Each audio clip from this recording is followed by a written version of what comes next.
Hey everyone, it is Tiffany of Clarity, Confidence, Courage, Women's Empowerment, and today I want to come to you with a topic around how to increase your confidence and reduce anxiety. Now, the reason why I want to talk about this particular topic is because I believe we all struggle with anxiety. I know I have struggled with anxiety most of my life, from childhood to adolescence to adulthood, and a lot of the women that come to me that I coach still struggle with anxiety. And the biggest question that they always have is, Tiffany, will I ever get rid of my anxiety? Will I ever be so confident that my anxiety does not hold me back? And I tell them, well, no, anxiety is actually a part of our lives. So I want to do this video to really talk about that topic, why I think anxiety will never really go away for any of us, and how to still build confidence even though you may still deal with anxiety. Now, of course, before we jump into this content, make sure that you share, like, and subscribe this video. Let other women know about this content so they can build beautiful, joyful, and confident lives. All right, now let's talk about how to deal with anxiety. So the first thing that I want to talk about when it comes to anxiety itself is this feeling of uneasiness, this feeling of worry or fear. Anxiety a lot of times comes up naturally when we're in the fight-flight mode. So when we're in situations where we feel like we have to run for our lives or defend ourselves or our lives are in danger, it's like, oh, I'm not feeling well, or I'm feeling like someone is trying to hurt me or threaten me, so I'm gonna have to do something to protect myself.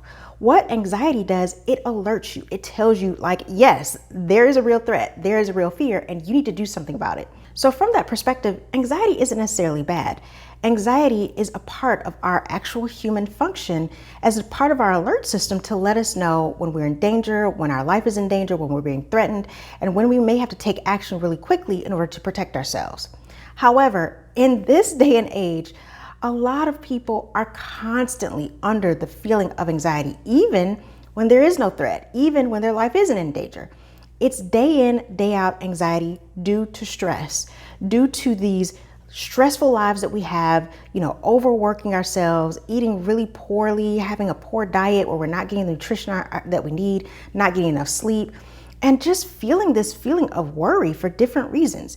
People can have anxiety because of trauma that they've dealt with in childhood, or abuse, or psychological abuse, or even things that they face, like accidents or wars that they've been through, and they never really got addressed them, or if they've addressed them, but they never really got a handle on the anxiety. Anxiety can also cause physical manifestations like sweating, being cold all the time, feeling your heart pounding, feeling like you're about to get into a roller coaster ride even though you're sitting in your car. Anxiety can increase depression and also increase issues with other mental health disorders. If anxiety goes on too long, it literally is considered generalized anxiety disorder, which some people do have generalized anxiety disorder, meaning they're constantly under a feeling of anxiety, that feeling of fear or threat or some type of phobia that is keeping them very, very anxious.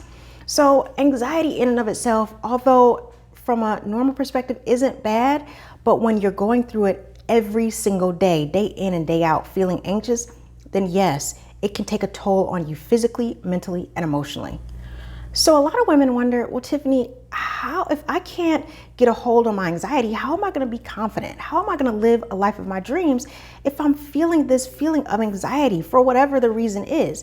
And I tell them, like, hey, I have been there. Again, most of my life, I've dealt with anxiety. And I got to a point in my life where I realized, like, this really isn't going to go away.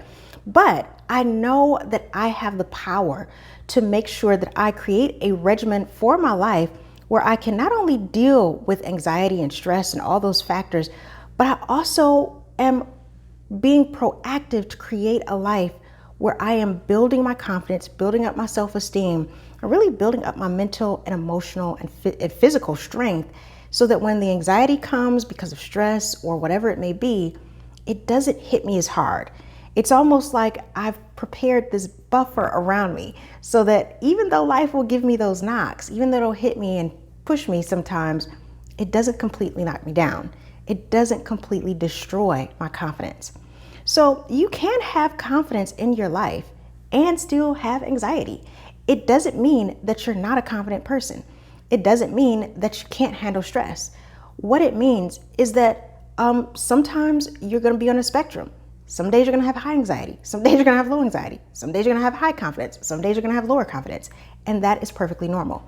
The biggest thing that I tell women is it's all about how you deal with your anxiety.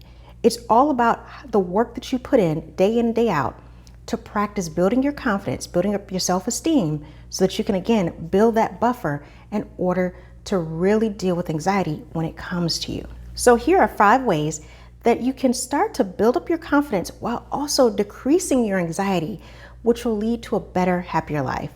And ladies, this really are tips that you can slowly infiltrate into your daily regimen, whether that's your morning routine, your midday routine, or your night routine. Make it work for you. Now, the first way that I know will help you deal with your anxiety is to get control of your eating. Really get control of your nutrition. If you are eating a highly processed diet, meaning most of the foods that you eat are highly processed with chemicals and sugar, there has been research that shows that will increase stress, it will increase depression, it will increase bad moods, because your body isn't getting the nutrients it needs. And it's causing a lot of chaos in your microbiome, which is your stomach. That's where your immune system lives, in your gut.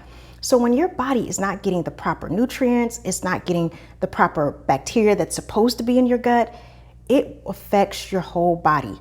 It decreases your immune system, you get colds easier, you get sicker easier, you feel lousy, you feel drained, you feel tired, and that all together increases your anxiety. So if you want to reduce your anxiety, start getting control of your nutrition. Now, I'm not saying that you have to go by a specific diet, but try to decrease the amount of processed sugar and a lot of the processed foods in your diet. So try to get a control of your nutrition. Try to start eating more healthy, natural, whole foods that come from the earth versus foods that have been created in a lab or that are pretty much in the middle aisle of the grocery store. Focus on your produce, focus on your proteins, focus on your fruit and vegetables, and it's going to help you to reduce your anxiety. And by reducing your anxiety and just feeling better overall, it's going to increase your confidence. It's going to make you feel like you're ready to wake up and take on the day. Now, the second way to reduce anxiety and boost confidence is increasing physical activity. Ladies, I cannot stress this enough. When I started to add more physical activity into my life, everything changed. My anxiety decreased, my depression decreased, I felt better, my skin was better, I just felt healthier overall. Now, I'm not saying you have to join a gym or you have to turn into a bodybuilding weightlifter or anything like that. But what I am saying is on a daily basis, try to get some movement into your day. So many people, whether you work from home or the office, you're so accustomed to sitting and being in front of your screen, whether that's your computer, your smartphone, or even a television screen for hours of the day. You need to give yourself time to take a break and get in some physical activity. Go for a walk in the middle of the day. Get some natural vitamin D from the sunlight. If you do go have a gym membership, then yes, go to a gym, take a class. Or there's so many ways you can do online workouts. Beachbody.com is one of the affiliates that I work. I have the link right there in the description. If you want to look at them, they have a free trial that you can use where you can actually work out at home. I love working out at home because then I don't have to hurry up and get in my car and go to the gym and any of that.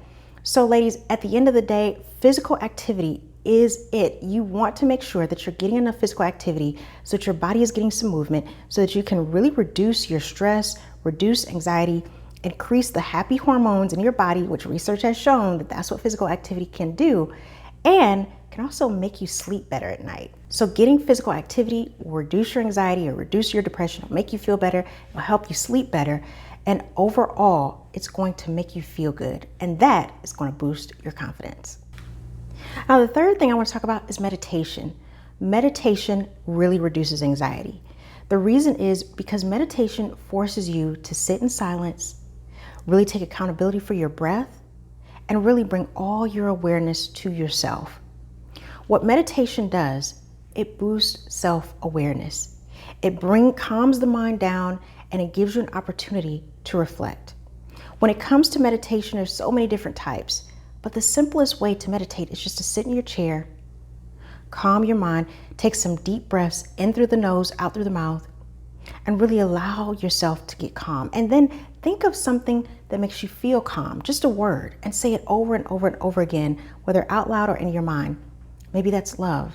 Maybe that's kindness. Maybe that's peace. I sometimes say things like feathers, just because feathers, when I think about it, makes me feel light and soft. So even the word feather, which sounds silly, but just say it to yourself over and over and over again. Feather, feather, feather. The whole point is to get your mind focused on that one thing. And so it calms you down.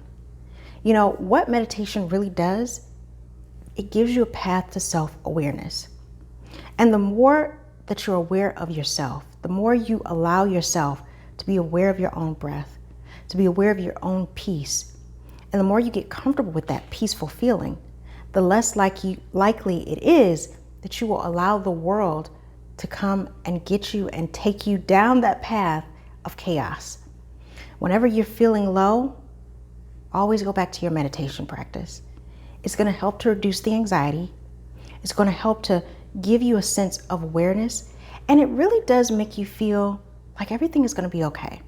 Even in the worst situations, when I meditate, no matter what happens, I feel like everything's going to work out because I have peace inside of me.